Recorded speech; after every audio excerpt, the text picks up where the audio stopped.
నమస్తే, welcome to prime time news. ముందు విభజన చట్టంలోని పెండింగ్ అంశాలపై సీఎం రేవంత్ రెడ్డి సమీక్ష నిర్వహించారు. జూన్ 2కు తెలంగాణ ఏర్పడి 10 ఏళ్లు పూర్తవుతోన్న నేపథ్యంలో ఉద్యోగుల కేటాయింపు, ఆస్తులు, అప్పుల పంపిణీపై చర్చించారు.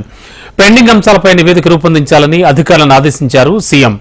షెడ్యూల్ 9, 10లో ఉన్న సంస్థలు, కార్పొరేషన్ల పంపిణీపై చర్చించారు.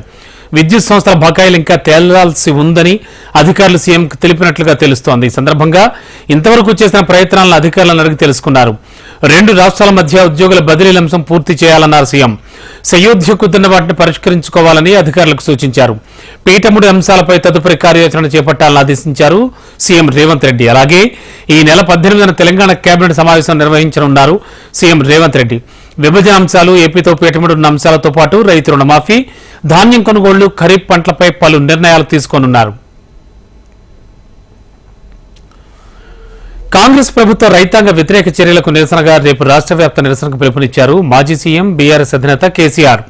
తెలంగాణలోని అన్ని నియోజకవర్గ కేంద్రాల్లో నిరసన కార్యక్రమాలు చేపట్టాలని కేడర్కు సూచించారు. పార్లమెంట్ ఎన్నికలు ముగిసిన తెల్లారే వరి ధాన్యానికి క్వింటాల్కు 500 రూపాయలు బోనస్ చెల్లిస్తానని ప్రకటించిన ముఖ్యమంత్రి ఇప్పుడు సన్నవడ్లకు మాత్రమే బోనస్ ఇస్తాము అనడం రాష్ట్ర రైతాంగాన్ని మరోసారి వంచడమే అన్నారు. రాష్ట్రంలో 90% రైతులు దొడ్డు వడ్లనే పండిస్తారన్నారు. ఈ విషయం తెలిసి కూడా సన్నవడ్లకు బోనస్ ఇస్తామని రాష్ట్ర ప్రభుత్వం ఎట్లా ప్రకటిస్తుందని ఆగ్రహం వ్యక్తం చేశారు.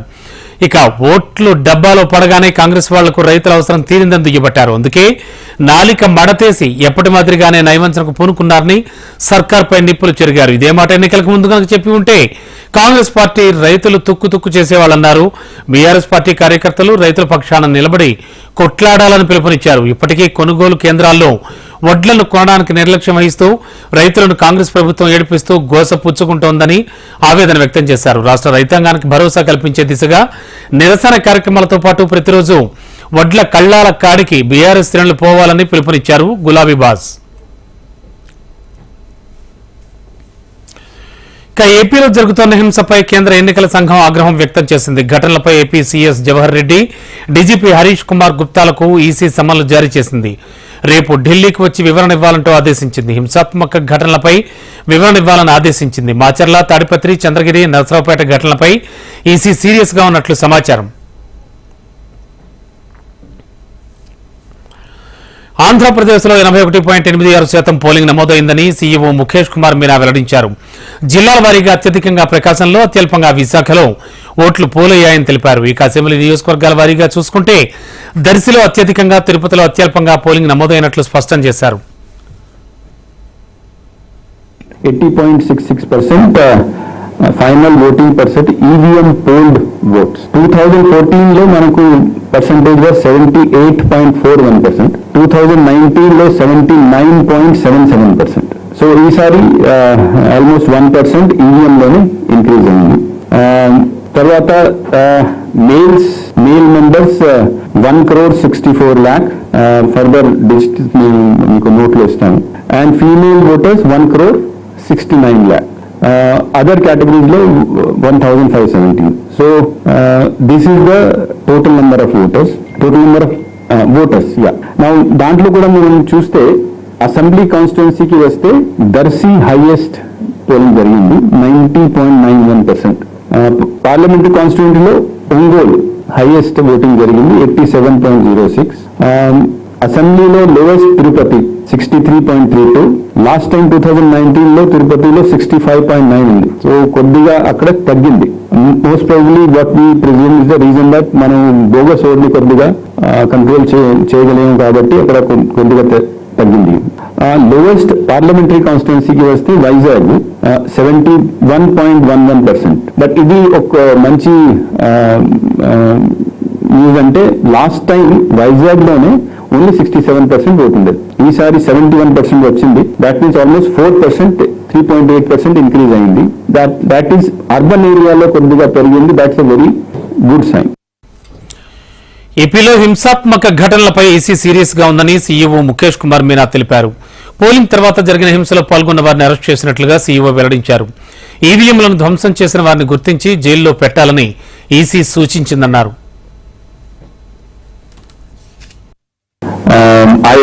Exact figure I will not be able to tell you, but people have started getting arrested. I remember that Narsaraopet, when Machirla, all these candidates have been, and other major leaders have been put to house arrest. Now yesterday, Chandagiri incident అయిన తర్వాత అక్కడ కూడా ఒక 30 మందిని arrest చేయడం జరిగింది. So that thing is continuing. So apart from ఇంకొకటి election commission ఏం చెప్పిందంటే మీరు వైలెన్స్ ఇన్సిడెంట్స్ మీద యాక్షన్ అనేది తీసుకోవాలి. దీంతో పాటు కొన్ని చోట్ల మెషిన్స్ ని కూడా డ్యామేజ్ చేయడం జరిగింది. సుమారుగా 9 ప్లేసెస్ లో ఇట్లా జరిగింది. ఈ 9 ప్లేసెస్ లో కూడా అందరినీ ఐడెంటిఫై చేసేసి వాళ్ళని కూడా నెక్స్ట్ 2 days లో అరెస్ట్ చేసేసి జైల్లో పెట్టారు. This is the instruction of election commission. General గా ఎఫ్ఐఆర్ లో ఐడెంటిఫై రాసేస్తారు. ఐడెంటిఫై కాదు, మన దగ్గర కెమెరా ఉన్నది, కెమెరాలో ఫోటోలు ఉన్నాయి. ఫోటో చూసేసి ఐడెంటిఫై చేసేసి those people should be arrested and they should be put behind bars and then case should be severe case should be initiated against them. This is the second instruction. రాజకీయ కక్షతోనే YCP నేతలు కార్యకర్తలపై దాడులకు తెగబడ్డారని టీడీపీపై నిప్పులు చెరిగారు సజ్జల రామకృష్ణారెడ్డి. ఈ విషయంలో EC ఉదాసీనంగా వ్యవహరించిందని comment చేశారు. పోలీసులు ప్రేక్షక పాత్రకే పరిమితం అయ్యారన్నారు సజ్జల. బడుగు బలహీన వర్గాలపైన దాడులు జరిగాయని వ్యాఖ్యానించారు. చంద్రబాబు వ్యవస్థల్ని మేనేజ్ చేస్తున్నారని ఈసీ పక్షపాత ధోరణితో వ్యవహరించిందన్నారు సజ్జల. రాజకీయ కక్షలతోనే హింస కొనసాగుతోందన్నారు. తమ కార్యకర్తల సంయమనంతో వ్యవహరిస్తున్నారని సజ్జల పేర్కొన్నారు. పోలింగ్ అసెంబ్లీకి లోక్సభకు జరిగి 2 రోజులు దాటినప్పటికీ ఇప్పటికి కూడా రాష్ట్రంలో కొన్ని ప్రాంతాల్లో తెలుగుదేశం పార్టీ, ఆ పార్టీకి సంబంధించిన లేదా వాళ్ళు ప్రోత్సహిస్తున్న అసాంఘిక శక్తులు ఒక రాజకీయ కక్షతో దాడులు, హింసాకాండ కొనసాగిస్తున్నది ఎన్నికల కమిషన్ ఉదాసీనత లేదా పక్షపాత ధోరణి. బెనిఫిట్ ఆఫ్ డౌట్ ఇచ్చి దాన్ని పక్షపాత ధోరణి బయాస్డ్ పార్టిజాన్తో చేస్తుంది అనదలుచుకోకపోతే, ఉదాసీనత అంటే చూస్తున్నట్టు వచ్చేసి జరిగేవి చేసేవి చేసుకున్నా వదలమన్నా ఉండాలి. శాంతి భద్రతలు కాపాడాల్సిన పోలీసు టైంకి ఉండకపోవడము, చూస్తున్నట్టు పక్కకు చూడడం, స్పెక్టేటర్స్, మ్యూట్ స్పెక్టేటర్స్ లాగా, లేదా మా వైపు లీడర్లు ఉన్నట్టు వాళ్ళు హౌస్ అరెస్ట్ చేసి కట్టడి చేసి ఈ వైపు వీళ్ళు దాడులు చేసేట్టు చూడడం. దాడులన్నీ కూడా ఎక్కువ బడుగు బలహీన వర్గాల మీద జరుగుతున్నాయి. ఉదాసీనంగా వ్యవహరించిన లేదా ఒక పక్షం వైపు తీసుకున్న పరిస్థితి ఎంత ఆందోళనకరంగా ఉంటుందంటే మేము ఇప్పుడు ఆంధ్రప్రదేశ్లో జరుగుతున్నవి చూస్తే అర్థమవుతుంది. ఎన్నికలను ఈసీ అపహాస్యం చేసిందని మాజీ మంత్రి పేర్ని నాని ఆక్షేపించారు. ఈసీ టీడీపీతో పొత్తు పెట్టుకున్నట్లుగా వ్యవహరించిందని ఆరోపించారు. ఆయన టీడీపీ దాడులు చేసిన చోట పోలీసులు ప్రేక్షక పాత్ర పోషించారన్నారు. పురంధేశ్వర్ ఫిర్యాదుతోనే కొన్ని చోట్ల ఎస్పీలను మార్చారని, అక్కడే ఘర్షణలు జరిగాయన్నారు. పల్నాడులో వినుకొండ నియోజకవర్గంలో చూసుకున్నా, లేదా సత్తెనపల్లి నియోజకవర్గంలో చూసుకున్నా, నరసరావుపేటలో చూసుకున్నా, మాచర్లలో చూసుకున్నా, ఎక్కడ చూసుకున్నా కూడా తెలుగుదేశం పార్టీ ధ్వంసకాండకి తెరలేపితే అక్కడ పోలీసులు ఎక్కడా కూడా కనీసం పట్టించుకోని పరిస్థితి. అయ్యా మమ్మల్ని కొడుతున్నారు, చంపుతున్నారని ఎస్పీకి ఫోన్ చేసినా కూడా మేము చర్య తీసుకుంటామని కూడా చెప్తే ఒక్క పోలీసు వచ్చిన వాళ్ళు లేడు. ఏమైపోయారు ఈ పోలీసులు అందరూ కూడా? ఎక్కడున్నారు అంటే ఉద్దేశపూర్వకంగా ఒక దీపక్ మిశ్రా అనేటువంటి రిటైర్డ్ ఆఫీసర్ని, ఎన్నికలకి ఎవడన్నా అబ్జర్వర్గా రిటైర్డ్ ఆఫీసర్ని ఎవరిని వేస్తాయండి? అకౌంటబిలిటీ ఏముంటుంది? వాడికి బాధ్యత ఏముంటుంది? ఎవరికి అతను ఆన్సర్ చెప్పేటువంటి పరిస్థితి ఉంది? ఎక్కడెక్కడైతే పోలీసు అధికారుల మీద పురంధేశ్వరి కంప్లైంట్ పెట్టిందో ఆ మార్చిన చోటే హింస జరుగుతుంది. వాళ్ళ మరి మారిస్తే బాగా జరగాలి కదా. పాత ఎస్పీలు ఉన్న చోటేమో లా అండ్ ఆర్డర్ ఎంతో కొంత కంట్రోల్లో ఉండటమేంటి, మార్చిన చోట ఇంత హింస ప్రజలు పెట్టమేంటి, ఇంత దుర్మార్గంగా సినిమాల్లో చూపించినట్టు మనకు కనపడతామేంటి? ఎందుకు టీడీపీ వాళ్ళని ఏం కట్టడి చేయట్లేదు? ఓటమి భయంతోనే జగన్ వైసీపీ శ్రేణులతో దాడులు చేయిస్తున్నారని టీడీపీ నేత వర్ల రామయ్య ఆరోపించారు. తన ఖేల్ ఖతం అవుతుందని ప్లాన్ బి ప్రకారం అల్లర్లు సృష్టించి సాధారణ జనాలు ఓట్లు వేయకుండా అడ్డుకునే ప్రయత్నం చేశారన్నారు. ప్రజలపై టీడీపీ నేతలపై దాడులు చేస్తున్నా కూడా పోలీసులు అడ్డుకోలేకపోయారని వర్ల రామయ్య విమర్శించారు. పెట్టాడు ప్లాన్ బి అంటే అరాచకం. ఇదంతా ముందుగా వాళ్ళు ప్లాన్ చేసుకున్న కుట్రలో భాగం. అది ప్లాన్ బి. అరాచకం మొదలు పెట్టారు. పోలింగ్ బూతులు క్యాప్చర్ చేయాలని మొదలు పెట్టారు. పోలింగ్ బూత్ లో ఎక్కువ మంది తెలుగుదేశం పార్టీకి సానుభూతి పరులు ఓటర్స్ కనపడితే అక్కడ విధ్వంసం సృష్టించడానికి ప్రయత్నం చేశారు. ఈ రకంగా అలజడి సృష్టించి వాళ్ళ ఓట్ల వరకు వాళ్ళు వేయించుకొని మిగతా ఓట్లు పోలింగ్ బూత్లకు రాకుండా ఓట్లు వేయకుండా చూడాలని ప్లాన్ బిని ప్రవేశపెట్టారు. కానీ ఓటర్లందరూ కూడా అకుంఠితమైన దీక్షతోటి అచంచలమైన విశ్వాసంతో ఈ నరరూప రాక్షసుడు వెళ్ళిపోవాలి, చంద్రబాబు గారు రావాలి, ఆ ఎన్డీఏ కూటమి రావాలి. ఆ రాజకీయం ఏంటండి? అలా పోలీసు వ్యవస్థ అసలు ఉన్నదా? పోలీసు వ్యవస్థ వెంటనే ఆ పిన్నెల్లి బ్రదర్స్ ఇద్దరిని కాళ్ళెరగొట్టి లోపల పడేద్దండి. తిరుపతి జిల్లా చంద్రగిరిలో హైటెన్షన్ వాతావరణం కొనసాగుతోంది. నిన్న పద్మావతి వర్సిటీ స్ట్రాంగ్ రూమ్ దగ్గర పులవర్తి నానిపై దాడి జరిగింది. దీంతో ఎలాంటి ఘటనలు చోటు చేసుకోకుండా ముందస్తు చర్యల్లో భాగంగా పలువురు టీడీపీ నేతలను పోలీసులు అరెస్ట్ చేశారు. టీడీపీ శ్రేణుల అరెస్టుకు నిరసనగా తిరుచానూరు పోలీస్ స్టేషన్ వద్ద పులవర్తి నాని సతీమణి సుధారెడ్డి నిరసన వ్యక్తం చేశారు. దాడి చేసిన వారిని వదిలిపెట్టి తమ వారిని ఎందుకు అరెస్ట్ చేస్తున్నారంటూ పోలీసులను ప్రశ్నించారు సుధారెడ్డి.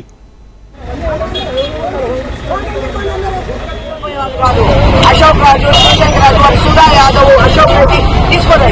మా వాళ్ళకి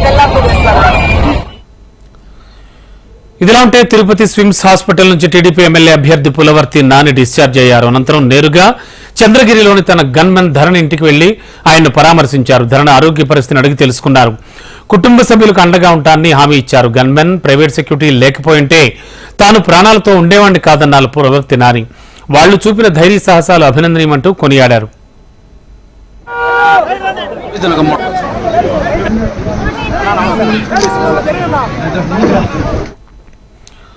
పల్నాడు జిల్లా సత్తెనపల్లిలో చెలరేగిన అల్లర్ల కారణంగా 144 సెక్షన్ విధించారు పోలీసులు.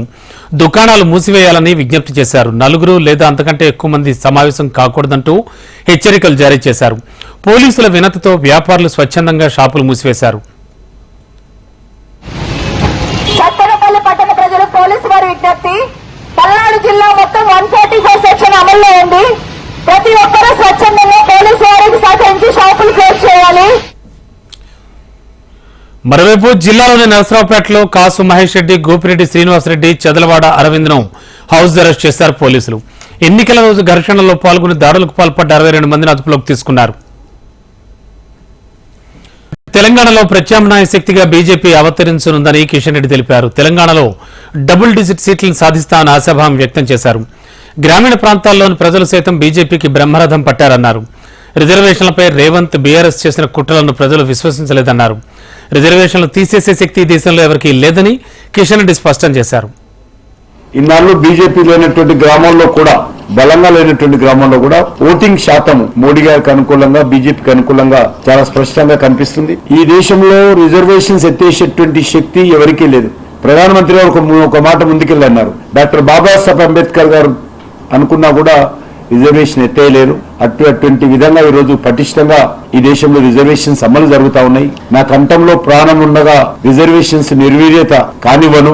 మరింత అంకిత భావంతో రిజర్వేషన్స్ ను అమలు చేస్తానని ప్రధానమంత్రి, ఏ వర్గాలైతే రిజర్వేషన్ పరిధిలో వస్తాయో వాళ్లే ఈ రోజు ముందుండి బీజేపీకి ఓట్లు వేశారని చెప్పి నేను భావిస్తా ఉన్నాను.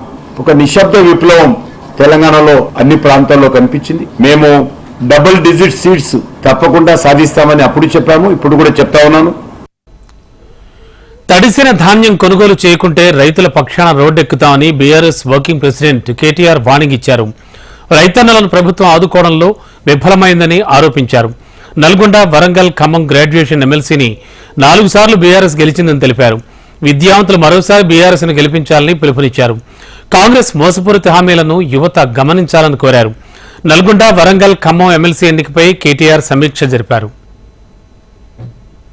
ప్రభుత్వం రాజకీయాలు పక్కన పెట్టి మరి వెంటనే రంగంలోకి దిగి ప్రభుత్వం తాను చేయాల్సిన పని ఫుడ్ కార్పొరేషన్ ఆఫ్ ఇండియా ద్వారా కొనుగోలు చేసి వెంటనే తడిసిన ధాన్యాన్ని కొనుగోలు చేయాలి, తరుగు లేకుండా కొనుగోలు చేయాలి, వెంటనే కొనుగోలు ప్రక్రియను వేగవంతం చేయాలని చెప్పి కూడా మా పార్టీ తరఫున డిమాండ్ చేస్తా ఉన్నాం. ఒకవేళ ప్రభుత్వం స్పందించకపోతే తప్పకుండా రైతాంగం తరఫున ప్రశ్నించడమే కాదు, అవసరమైతే రోడ్డు ఎక్కుతాం, అవసరమైతే ఆందోళనకు కూడా పెద్ద ఎత్తున శ్రీకారం చుడతామని చెప్పి కూడా ప్రభుత్వాన్ని నేను హెచ్చరిస్తూ, మరి మా పార్టీ తరఫున రైతాంగానికి కూడా విజ్ఞప్తి చేస్తా ఉన్నాం. మీరెవరూ ఆందోళన పడాల్సిన అవసరం లేదు. మీ తరఫున కేసీఆర్ గారు, బీఆర్ఎస్ పార్టీ యంత్రాంగం మొత్తం ఉంది. మీరు ఎక్కడికి పిలిచినా వస్తాం, మీరు ఎప్పుడు పిలిచినా వస్తాం. మీరు మీ పక్షాన మీకు న్యాయం జరిగేంత వరకు, క్వింటాల్కు 500 రూపాయల బోనస్ ఇస్తాని బోగస్ మాటలు చెప్పిన ఈ ప్రభుత్వం దిగొచ్చేంత వరకు, మీకు న్యాయం చేసేంత వరకు మీ తరఫున ఉంటాం. మీకు రుణమాఫీ జరిగేంత వరకు మీతో ఉంటాం. మీకు బోనస్ వచ్చేంత వరకు మీతో ఉంటాం. మీ తడిసిన ధాన్యాన్ని కొనుగోలు, ప్రతి గింజ దాకా కొనుగోలు చేసేదాకా కూడా వదిలిపెట్టం. తెలంగాణ విద్యుత్ ఉద్యోగులపై సీఎం రేవంత్ రెడ్డి చేసిన అనుచిత వ్యాఖ్యలను ఎక్స్ వేదికగా ఖండించారు మాజీ మంత్రి హరీష్ రావు. కరెంటు కోతల విషయంలో సీఎం రేవంత్ రెడ్డి తన ప్రభుత్వ వైఫల్యాలను అంగీకరించకుండా ప్రతిపక్షాలు విద్యుత్ ఉద్యోగుల మీద అభాండాలు మోపడాన్ని తీవ్రంగా ఖండిస్తున్నానని చెప్పారు. ఆయన వైఖరి ఆడలేక పాతగజ్జలు అనే సామెతను గుర్తు చేస్తున్నాయని హరీష్ రావు ఎద్దేవా చేశారు. విద్యుత్ ఉద్యోగుల సహకారంతోనే బీఆర్ఎస్ ప్రభుత్వం 24 గంటల కరెంటు ఇస్తోందన్నారు. కరెంటు కోతలు లేని రాష్ట్రంగా తెలంగాణ నిలిపామని హరీష్ రావు తెలిపారు. కేవలం 5 నెలల్లోనే కాంగ్రెస్ ప్రభుత్వం విద్యుత్ వ్యవస్థను కుప్పకూల్చిందని హరీష్ రావు తీవ్రంగా విమర్శించారు. గృహ, వ్యవసాయ, పరిశ్రమలకు కరెంటు ఇవ్వడంలో పూర్తిగా విఫలమైందని మండిపడ్డారు. తమ చేతగానితనాన్ని కప్పిపుచ్చుకునేందుకు ప్రతిపక్షాలు విద్యుత్ ఉద్యోగులపై రేవంత్ రెడ్డి ఆరోపణలు చేస్తున్నారని ఫైర్ అయ్యారు. రేవంత్ రెడ్డి చిల్లర చేష్టలు మాని పాలనపై దృష్టి సారించాలని హరీష్ రావు హితవు పలికారు. బీఆర్ఎస్ ప్రభుత్వం రెప్పపాటు కాలం కూడా కరెంటు కోతలు లేని ఏకైక రాష్ట్రంగా తెలంగాణను నిలిపిందని హరీష్ రావు గుర్తు చేశారు. విద్యుత్ ఉద్యోగులపై నెపనెట్టమే తప్ప కరెంటు కోతలను ఎలా సరిదిద్దాలని చిత్తశుద్ది ముఖ్యమంత్రికి లేకపోవడం దురదృష్టకరమన్నారు హరీష్ రావు. మహారాష్ట్రలో చిన్న చిన్న పార్టీలను విలీనం చేసుకోవడానికి కాంగ్రెస్ ప్రయత్నిస్తోందని ప్రధాని మోడీ ఆరోపించారు. అందుకే ఇక్కడ కూటమి కట్టిందన్నారు. కనీసం విపక్ష హోదా దక్కించుకునేందుకే అలయన్స్ గా ఏర్పడ్డాయన్నారు. ఎన్నికల తర్వాత నకిలీ శివసేన, నకిలీ ఎన్సీపీలు కాంగ్రెస్ పార్టీలో విలీనం కావాల్సిందే అని మోడీ జోస్యం చెప్పారు.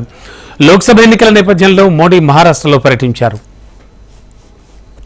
छोटे छोटे दल जो है, इन दलों को ये सुझाव दिया है कि चुनाव समाप्त होने के बाद इन सभी छोटी पार्टियों ने कांग्रेस में मर्जर कर देना चाहिए, यानी अपने अपने शटर बंद कर देने चाहिए, क्योंकि उनको लगता है कि अगर ये सभी दुकानें उस दुकान में मिल जाएगी तो शायद इतना नंबर हो जाए ताकि वो मान्य विपक्ष बन जाए.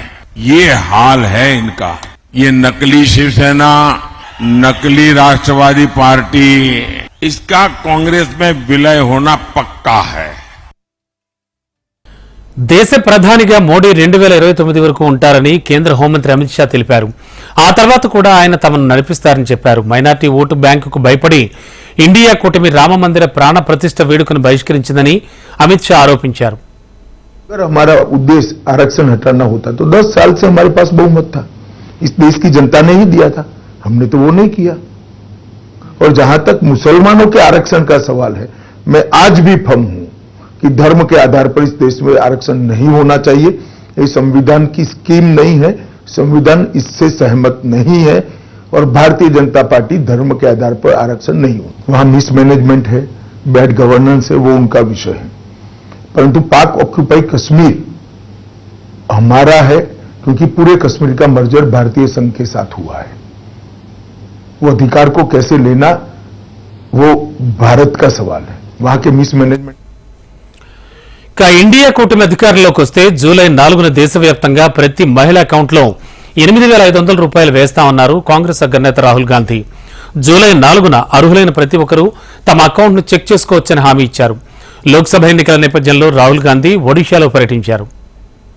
4 जुलाई को पहली तारीख सुष्मिता साहू जैसी ओडिशा में, यूपी में, तमिलनाडु में, हिंदुस्तान के हर प्रदेश में करोड़ों महिलाएं जगेंगी और अपने बैंक अकाउंट को चेक करेंगी, धूमधाम से उठेंगी और चेक करेंगी बैंक अकाउंट. और 4 जुलाई को 1 महीने की किस्त 8,500 रुपए उसके बैंक अकाउंट में मिलेगा. బీజేపీకి ఇన్ని వేల కోట్ల రూపాయలు ఎక్కడి నుంచి వచ్చాయని కాంగ్రెస్ ముఖ్య నాయకురాలు ప్రియాంక గాంధీ ప్రశ్నించారు. ఈ ప్రపంచంలో ధనిక పార్టీ ఏదైనా ఉంది అంటే అది బీజేపీనే అని ఆరోపించారు. కాంగ్రెస్ 50 ఏళ్ల అధికారంలో ఉన్నా ఇంత డబ్బు తమ పార్టీ వద్ద లేదన్నారు. కానీ బీజేపీ కేవలం 10 ఏళ్లలోనే వేల కోట్లు సంపాదించిందని ప్రియాంక గాంధీ దుయ్యబట్టారు. हमारी पार्टी दुनिया की सबसे अमीर पार्टी नहीं बन पाई, ये 10 सालों में बना दिए।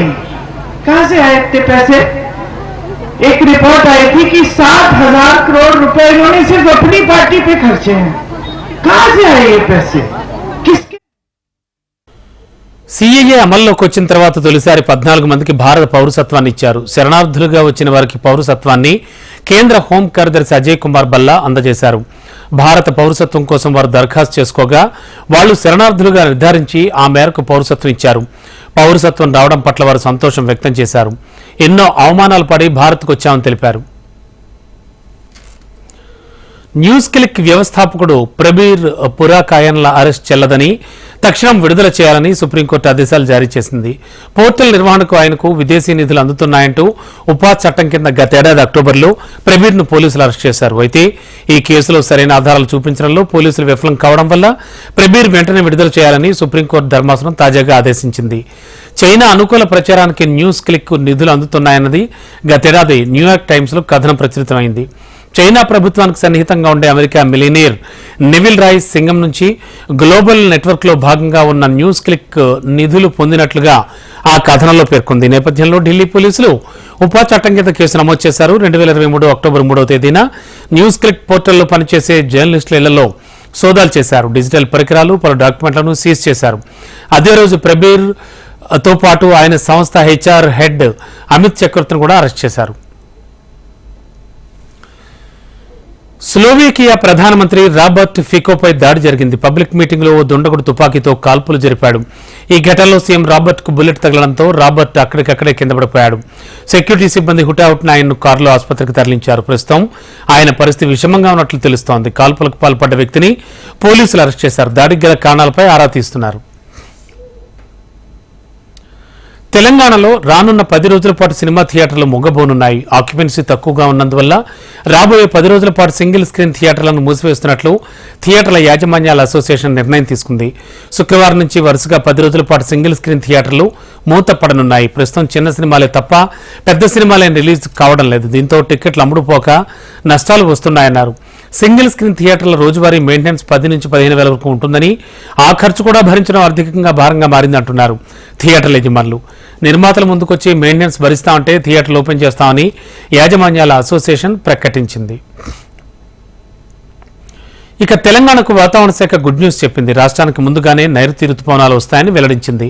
మే 19న రుతుపవనాలు బంగాళాఖాతం వైపు వచ్చే అవకాశం ఉందని పేర్కొంది. జూన్ 1న కేరళకు రుతుపవనాలు తాకే అవకాశం ఉందని అభిప్రాయపడింది.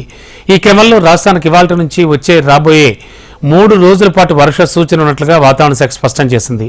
ఉదయమంతా పొడి వాతావరణం ఉంటూ సాయంత్రం వర్షం పడే అవకాశం ఉందని వెల్లడించింది. ఉత్తర ఈశాన్య జిల్లాలతో పాటు దక్షిణ జిల్లాల్లో తేలికపాటి నుంచి మోస్తరు వర్షాలకు ఛాన్స్ ఉందని చెప్పుకొచ్చింది. ఉరుములు మెరుపులతో పాటు గంటకు 30 నుంచి 40 కిలోమీటర్ల వేగంతో ఈదురుగాలులు వీచే అవకాశం ఉందని వాతావరణ శాఖ తెలిపింది. ఆదిలాబాద్, కొమరం భీం, ఆసిఫాబాద్, మంచిర్యాల, నిర్మల్, నిజామాబాద్, జగిత్యాల్, రాజన్న సిరిసిల్ల, కరీంనగర్, పెద్దపల్లి జిల్లాల్లో అక్కడక్కడ వర్షాలు కురిసే అవకాశం ఉన్నట్లుగా వెల్లడించింది. ఇక దేశీయ స్టాక్ మార్కెట్లు బుధవారం నష్టాల్లో ముగిశాయి. దీంతో 3 రోజుల లాభాలకు బ్రేక్ పడ్డట్టయింది.